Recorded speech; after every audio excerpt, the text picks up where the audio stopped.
নবীজির দাদা Abdul Muttalib, এই আব্দুল মুত্তালিব তখন নবী পাক সাল্লাল্লাহু আলাইহি সাল্লামের সমস্ত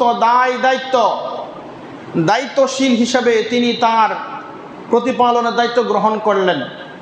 দাদা আব্দুল মুত্তালিবের 140 বছর বয়স যখন হয়েছে, তখন নবীর বয়স ছিল 8 বছর 2 মাস 10 দিন। দাদার ইন্তেকাল হয়ে যায়। দাদার ইন্তেকালের পরে এই রত্ন, এই মতি, এর দায়িত্ব, এর প্রতিপালনের দায়ভার গ্রহণ করেন বলে চাচা আবু তালেব, তিনি তার দায়িত্ব পালন শুরু করে দেন। চাচা আবু তালেব যখন তার দায়িত্ব শুরু করে দিচ্ছেন, ওই সময় আরবের মধ্যে এত লেখাপড়ার তেমন একটা প্রচলন ছিল না। তাই তো রাসূল করিম সাল্লাল্লাহু আলাইহি ওয়াসাল্লামকে উম্মি বলে আখ্যায়িত করা হতো। উম্মি বলা হয় নিরক্ষর, যিনি কোনো লেখাপড়া করেননি, কোনো লেখাপড়া জানেন না, তাকে বলা হয় উম্মি। রাসূল করিম সাল্লাল্লাহু আলাইহি ওয়াসাল্লাম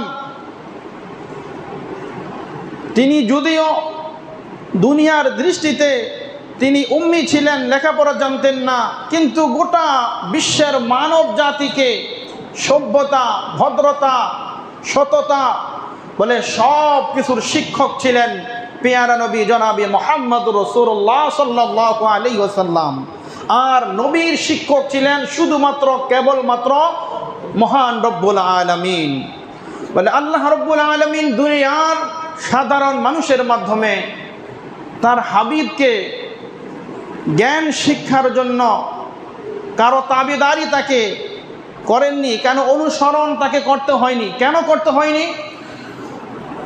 আল্লাহ পাক জানেন, আমার বন্ধু মুহাম্মদকে আমি যখন 40 বছর 1 দিন বয়স হবে, ওই সময় যখন তাকে নবুয়ত দিব, তখন আরবের কাফের মুশরিকরা এই কথা বলবে, তুমি তো দুনিয়ার কত বড় বড় পণ্ডিতের কাছে, কবির কাছে, শায়েরের কাছে তুমি জ্ঞান অর্জন করেছ, সুতরাং এগুলো সব তোমার নিজের বানানো কবিতা, নিজের মন গড়া কথা, এগুলো তুমি নিজের শিক্ষা অর্জন করেছ, আর সেগুলোর দিকে আমাদেরকে দাওয়াত দিচ্ছ, আমাদেরকে ধাবিত করতেছ। বলে আল্লাহ রব্বুল আলামিন এই জন্য দুনিয়ার কোনো মানব জাতির কাছে, দুনিয়ার কোনো মানুষের কাছে আমার রাসূলকে আল্লাহ তাআলা তাকে শিক্ষা দান করেননি, শিক্ষার ব্যবস্থা তাকে করেননি।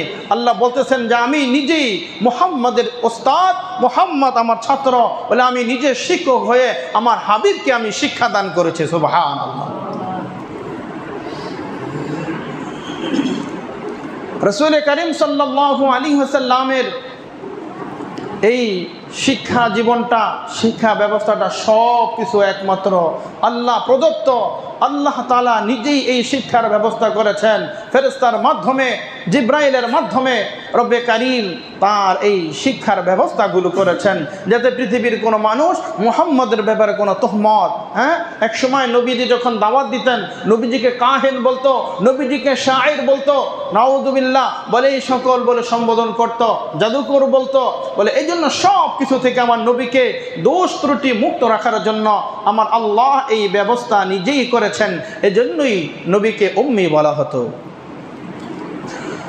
নবীজির বয়স যখন 12 বছর 2 মাস 10 দিন হয়ে গেল, ওই সময় তার চাচা আবু তালেব, এই আবু তালেবের মাধ্যমে যখন সিরিয়ায় যখন সফর করাবেন, তো যাই হোক, এরপর আবার রাসূল করিম সাল্লাল্লাহু আলাইহি ওয়াসাল্লামকে তখন আবার ফিরিয়ে দিয়ে আসলেন। তো আসার পরে এরপরে যখন তার আস্তে আস্তে বয়স, যখন তার দাদা আব্দুল মুত্তালিবের কাছে 8 বছর 2 মাস 10 দিন অতিবাহিত করলেন, এরপরে চাচা আবু তালেবের কাছে তিলে তিলে তিনি বড় হতে লাগলেন। যখন তার বয়স 12 বছর 2 মাস 10 দিন হলো, এবার নবী পাক সাল্লাল্লাহু আলাইহি ওয়াসাল্লাম বলতেছেন, আমি তো সিরিয়াতে সফর করব, আমার সফর সাথী হিসাবে, সঙ্গী হিসাবে তোমাকে নিয়ে যাই, চলো। যখন নবী পাক সাল্লাল্লাহু আলাইহি ওয়াসাল্লামকে সিরিয়ার সফরের দিকে নিয়ে যাচ্ছিলেন। পথিমধ্যে বুহাইরা নামক এক পাদ্রী, ওই বুহাইরা নামক এক পাদ্রী যখন নবীজিকে দেখলেন, নবীজিকে দেখা মাত্রই তিনি চিনে ফেললেন ইনি আখিরি জমানার পয়গম্বর জনাবে মুহাম্মদ রাসূলুল্লাহ সাল্লাল্লাহু আলাইহি ওয়াসাল্লাম। আবু তালেবকে ওই বুহাইরা পাদ্রী, খ্রিস্টান ধর্মযাজক, তিনি বললেন, আবু তালেব, ইনি তোমার কি হয়? বলে আমার ভাতিজা। বলে শোনো, তার চেহারায় তাওরাত ইঞ্জিলের যত কিতাব আছে, পূর্বেকার সমস্ত কিতাবের মধ্যে তার নমুনা, বলে তার সিরাত, তার সব কিছু মিলিয়ে দেখেছি যে তিনি ভবিষ্যতে তিনি আখিরি পয়গম্বর হবেন। তুমি যদি তাকে সিরিয়ায় নিয়ে যাও, তাহলে সিরিয়ার ইহুদি খ্রিস্টানরা তোমার ভাতিজা মুহাম্মদকে শহীদ করবে, বলে তোমাকে বিন্দুমাত্র ছাড় দিবে না, তুমি আবার তাকে মক্কায় ফিরিয়ে পাঠিয়ে দাও। এই বুহাইরা পাদ্রীর ভবিষ্যৎবাণী যখন তিনি শুনলেন, শোনার পরে ভাতিজা মুহাম্মদকে আর সিরিয়ার সফরের দিকে অগ্রসর করলেন না, তাকে আবার স্বদেশে ফিরিয়ে দিলেন। এই ছিল সিরিয়া প্রথম সফর।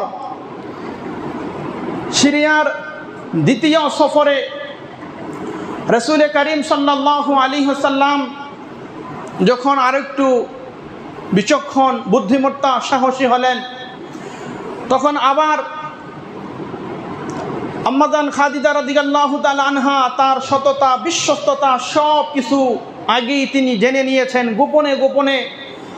এবার নবী পাক সাল্লাল্লাহু আলাইহি ওয়াসাল্লামকে বলতেছেন কথা যে আমি আপনাকে বিশ্বস্ত এবং আমানতদার মনে করতেছি, সুতরাং আমি আমার ব্যবসার এই কাজে আমি আপনাকে সিরিয়ায় প্রেরণ করতে চাই, সাথে থাকবে আমার গোলাম মাইসারা। আপনি যদি সম্মতি হন তাহলে আমি আপনাকে সিরিয়ায় সফরে প্রেরণ করব। নবী পাক সাল্লাল্লাহু আলাইহি ওয়াসাল্লাম ইতিহাসের কিতাবে লেখে, যখন একটু বুঝমান হয়েছেন, নিজেরটা নিজে ভালো করে বোঝেন, বলে ওই সময় থেকে নিজের বাহুতে, নিজের হাতে তিনি উপার্জন করা এটাকে পছন্দ করতেন।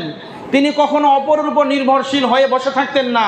বলতেছে, আমার জন্মের 2 মাস পূর্বে বাবা মারা যায়, এরপরে মায়ের কাছে ছিলাম 4 থেকে 6 বছর, বাবার তত্ত্বাবধানে, আমার দাদা আব্দুল মুত্তালিবের তত্ত্বাবধানে ছিলাম বলে 8 বছর, এরপরে চাচা আবু তালিবের তত্ত্বাবধানে ছিলাম 12 বছর, বলে এরপরে এখন আমি স্বাবলম্বী হয়েছি, আমি বড় হয়েছি, এখন আর মানুষের তত্ত্বাবধানে, বলে মানুষের আয় রোজগার উপর আমি থাকতে চাই না, আমি চাই আমার হাতের সাহায্যে, আমার বাহুর সাহায্যে আমি জীবিকা উপার্জন করব, আমার জীবন যাপন আমি উপার্জন করে আমি আমার একটা সুন্দর ব্যবস্থা আমি করব। তাই বলে নবীজি আম্মাজান খাদিজা রাদিয়াল্লাহু তাআলা আনহার এই প্রস্তাবে তিনি রাজি হয়ে গেলেন। রাজি হওয়ার পরে যখন তিনি সিরিয়ায় গেলেন, সিরিয়ায় যাওয়ার পরে সেখানে একটি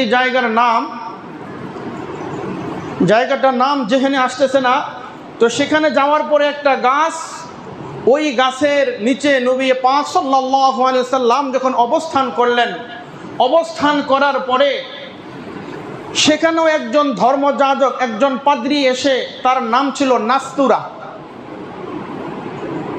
সিরিয়ার প্রথম সফরে যেই ধর্মযাজক খ্রিস্টান ছিল তার নাম ছিল বুহাইরা পাদ্রী। এই বুহাইরা পাদ্রী নবীজির ভবিষ্যৎবাণী দিয়েছেন যে হে আবু তালেব, তোমার ভাতিজা আখিরি জমানার পয়গম্বর হবে, বলে তাওরাত ইনজিলের সমস্ত কিতাবে তার এই নমুনা, এই সব কিছু পাওয়া যায়। ঠিক বুহাইরা পাদ্রীর মতো এই নাস্তুরা নামক একজন পাদ্রী, সেও ভবিষ্যৎবাণী করল, বলল শোনো, আমি তাওরাত ইনজিলের কিতাবের মধ্যে দেখেছি এই গাছের ছায়ার নিচে কোনো নবী রাসূল ছাড়া এই গাছের নিচে, এই গাছের ছায়ায় কোনো ব্যক্তি বসবে না। সুতরাং যেহেতু তুমি যাকে মাইসারা, তুমি যাকে সফর সাথী সঙ্গী করে সিরিয়ার উদ্দেশ্যে যাচ্ছ, বলে শোনো, ইনি আখিরি জমানার একজন পয়গম্বর হবে। সুবহানাল্লাহ। তাহলে পূর্বের যুগের ধর্মযাজক যারা পাদ্রী, বলে তারাও আমার নবীর বলে সব কিছু বর্ণনা মতে সব কিছু তারা বুঝতে পেরেছে, আমার নবীর ইশারা ইঙ্গিত আসলে তিনি ছোটকাল থেকেই জেনে তিনি নবী হবেন। এই নবী হওয়ার সুসংবাদ, নবী হওয়ার ভবিষ্যৎবাণী বলে কোনো মুসলমান দেয় নাই, বলে ইহুদি খ্রিস্টানের মাধ্যমেই নবী হওয়ার আলামত প্রকাশিত হয়েছে। সুবহানাল্লাহ। ঘটনাক্রমে যখন সেখানে গেলেন, মাইসারা সাথে ছিলেন, তো সেখানে অনেক বিচক্ষণতার সাথে সেখানে ব্যবসা বাণিজ্য করলেন। ব্যবসা বাণিজ্য করে সেখান থেকে যেগুলো মক্কা থেকে নিয়ে গিয়েছিলেন সেগুলো সুন্দরভাবে বিক্রি করলেন। বিক্রি করে আবার সেই সিরিয়া থেকে কম দামের কিছু পণ্য ক্রয় করে আবার স্বদেশে ফিরে আসলেন। আসার পরে সেখানে আবার এদেশে এসে যখন বিক্রি করলেন তখন 2 গুণ লাভ হয়ে গেল। বলে এই বিচক্ষণতা।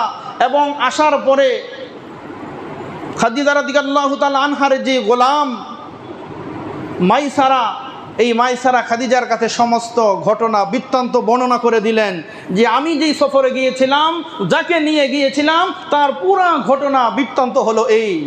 আম্মা জান খাদিজা তো পূর্বে থেকেই নবীজির প্রতি অনেক দুর্বল ছিল, পূর্বে থেকে নবীজির প্রতি দুর্বল ছিল। তার সমস্ত কিছু, তার সততা, তার বিশ্বস্ততা, তার নামে আসদুকুল আমিন। বলে মক্কার কাফের মুশরিকেরই বলে নবীজির আল আমিন নামটা বলে মক্কার কাফের মুশরিকই দিয়েছে। সুবহানাল্লাহ।